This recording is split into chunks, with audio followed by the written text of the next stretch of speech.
Hey guys, Christine here, and I am joined by my 6-year-old crazy man over here. Oh boy, I'm gonna have bunny ears the entire time.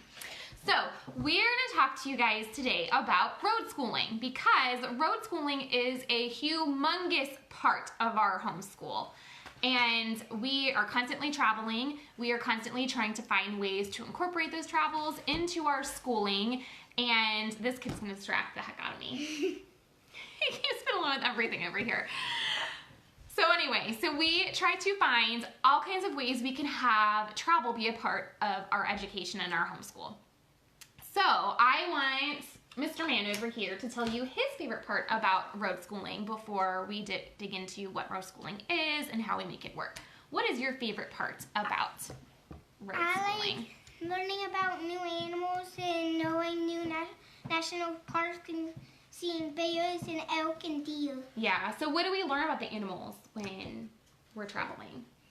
If a black bear comes near you, then you have to make yourself look big and make a loud noise. Absolutely, you do have to do that. We learned that especially when we went to the Smoky Mountains because there's lots and lots of black bear. Did we see a black bear? Yeah. We did. It was so exciting to finally see a black bear. And that's to grizzly bears too. You have to make yourself look big. Which ones are meaner, grizzly bears or black bears? Grizzly bears. Grizzly bears. You don't want to go by grizzly bears. Because they're super big. They're very big. And will they go out of their way to be mean? And will black bears go out of their way to be mean? No, they're typically really nice unless you're really bugging them, huh? So that's why you need to give them their space, right? And turkeys. Because I saw turkeys. We saw turkeys. So where else do we go that we've learned about animals? Just at national parks? Where else have we gone to learn about animals? Starts with a Z. Zoo. To the zoo. We go to lots and lots of zoos. We just went to the Atlanta Zoo in September. We went to the Cleveland Zoo and Rainforest in August. We've not been to the North Carolina Zoo yet, which is crazy because we live in North Carolina, but it is a good handful of hours from us. So, and we've also gone to some wildlife refuge places. We saw one of those when we were in Atlanta as well. There's one here local to us in North Carolina, so we've gone to those to learn about animals. So that is this guy's favorite part about road schooling because he wants to work with reptiles when he grows up. So he's always excited to have ways that we can see animals. So that's something that we're able to use in our homeschool and in our road schooling adventures is to cater towards what our kids want to learn in school because that's important to us too, that you're going to spark passion in your kids if you're able to teach about and learn about things that they're passionate about. So anytime that we can see reptiles, anytime that we can learn about different animals, it's gonna make this guy a pretty happy kid. Cool, you wanna go play? Yeah. Okay, go play. Thank you for helping me. See you later, alligator. Okay, so let's get down into the nitty-gritty of what road schooling is. So typically, you're going upstairs, yeah. So typically when you think of road schooling, people think of being in an RV full-time and you're traveling to get your education that way. So that is something that we actually do plan to do. So that's how I started looking more into road schooling. We bought a camper a handful of years ago. We upgraded to a bigger camper a handful of years later, and we did a really huge road trip across the country when we moved from California to North Carolina. And I thought my husband was out of his mind when he suggested that he one day wants to be full-time in an RV. I said, you're out of your mind. There's no way I'm gonna be able to do that. So we did it for 5 to 6 weeks. We spent some time with family as well, so we weren't in our RV the whole time, but we saw, I think, 3 national parks. We saw a bunch of other stuff. We visited friends, we visited family, and it was just really amazing. And I found that I did not hate being in that small space with my family the way that I thought that I would. I thought that it would drive me nuts, and it was really actually one of the best times of our lives. So that is on our more like 3.5-year plan now that we want to go full-time in an RV so that we can take road schooling kind of to the max. So you don't have to live full-time in an RV to be able to road school though. So there is the book Road Schooling, which I should have linked this for you guys. It is in both of the posts that I linked for you though, so you can find it in there. But Road Schooling book by Nancy, I'm gonna butcher her last name, Nancy Sathri Vogel. This is a really cool book. So they don't even RV, they road schooled by biking, and it was like through different countries even. It was pretty amazing. But she gives some advice on just how to make it work, because they had just what was in their backpack. So it's not like they can have bunches of curriculum when they were road schooling. They have whatever they could fit in their backpack. So she talks a lot about how you can make it work with strictly through your travels. How can you have those travels help with your language or help with your math or whatever? Because they could not bring all those books with them. So that was really encouraging reading through her book, because then I was able to get more ideas for how we can make this work for our road schooling adventure. So something that I always like to tell people with road schooling is to start where you are. If you don't travel very much even outside of your city, you can still road school. There are parks, there are museums, even at the library. We've had some really amazing programs through our library to where people come in from other places, and we're able still to get that knowledge from those people who are coming in, as opposed to us having to go out. We travel just within a couple of hours of our home for a lot of stuff. I just posted the other day about, we did a Underground Railroad study, and we went just an hour and a half from our house. There's an Underground Railroad museum. And it was really teeny tiny, but it was really awesome. And these people had so much information about the Underground Railroad that I had never known about. That was just an hour and a half from our home. So you don't have to travel across the country to get road schooling. You can start where you are.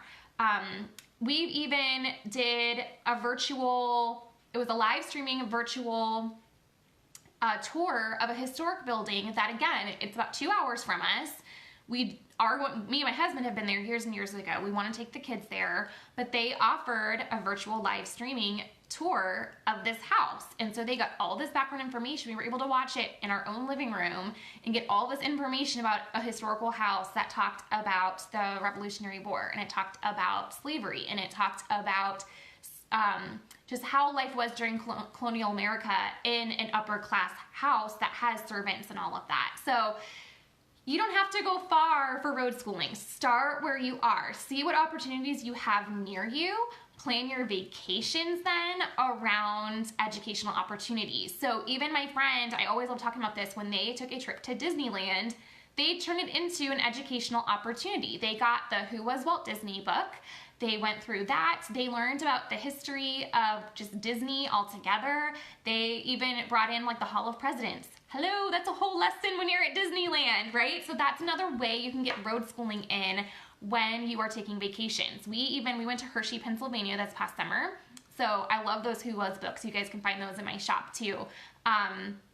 We got the Who Was Milton Hershey book, and we read all about him before we went on our trip, and we were able to tell everybody all of these facts while we were going through Hershey, Pennsylvania.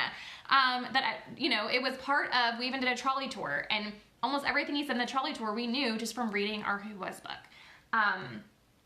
So you read about where you're gonna go first, and that way your kids can get a really great idea. Even when we went to Mount Rushmore, we read about that first. We were able to find out why it was carved, who carved it, how long it took, any mishaps that went on along the way, and we knew all of that. So when they saw it, they had a whole new appreciation for it, as opposed to just going, yep, there's a bunch of statues carved into the side of a mountain. They knew the background history of it, so it made it much more exciting for them. So something else I want to touch on, let me get in my right post here, is, sorry, let me find it. So finding those books, finding books for you too. Finding things that are going to encourage you, like getting the road schooling book. I know that there are some really great field trip books out there. Here we go, books for parents. That's what I was trying to find. I found my books for kids going on. So world schooling. So it's something else that people call it is world schooling, because we, fingers crossed, are hoping to go overseas, which, Mom, don't watch this because my mom's not happy about that. We're hoping to live overseas because my husband is in the military. So that does give us an opportunity to go overseas, where some people can't just pick up and live in a foreign country, where we kind of have the opportunity. We're going to say, yes, we'd like to go to a foreign country. So we will if we're able to go overseas, we can then hop on over to other nearby countries and explore those as well. So some people call it world schooling when they think about road schooling, whether or not they are traveling the entire world, or if they are just traveling the United States, they call it world schooling. But all it is just that education through travel. How can you learn while you are traveling? We pretty much do all of our history work based off of reading those Who's Was books that I love so much, and traveling. That is it. We are taking field trips. When we do our vacations, I cater all of our learning around those for our history. And so we don't typically need a formal history curriculum because we're getting all of our information through that. A lot of our science comes from our traveling, because when we are traveling, especially going to those national parks, we are learning about, like when we went to the Grand Canyon, oh my gosh, the rock formations and the erosion and all of that makes so much more sense. Even going to Zion as well, that we had that, where they're talking about how Zion National Park was formed from a river, and it's just like blows your mind because you see this river running through there and you're like, holy cow, that is how this is formed, right? And then we're also able to point back, because we like to do more of a young earth theory in our science, and so we were able to look some of that up before we went to the Grand Canyon and kind of go off of what the secular vision of how it was formed compared to, you know, the whole world flooding, and kind of comparing and contrasting those different theories and going, okay, so this is what we believe. How are we able to see all this proof while we're there? And we were able to see it, which was amazing to see that in person compared to just reading it in a book. Those books are going to complement seeing these real life experiences. So I encourage you guys to go on to both of my posts talking about road schooling. So I've got the what is road schooling, so that's just that education through travel, learning however you can through as far as you're able to go in your travels. And also in that 100 ways to incorporate road schooling into your homeschool, because I talk about a whole bunch of stuff as far as what can you do in your own backyard for road schooling to get you guys started. And then from there, you can just piggyback off onto starting to think of vacation ideas. Maybe you're like us and you want to try to take off as much as possible. Get out there any opportunity you have, or maybe you might be just as crazy as us and you're going to plan to live in an RV and take an amazing road trip across the United States to really get that road schooling up to high gear there. So I don't blame you if you don't want to do that though. That's kind of a big step. But I'm so happy you guys joined me today. And if you guys have any questions about road schooling that I did not cover today, please let me know in the comments. And you guys can also join my group, Relaxed Homeschoolers, on Facebook as well. I'll see you guys next time.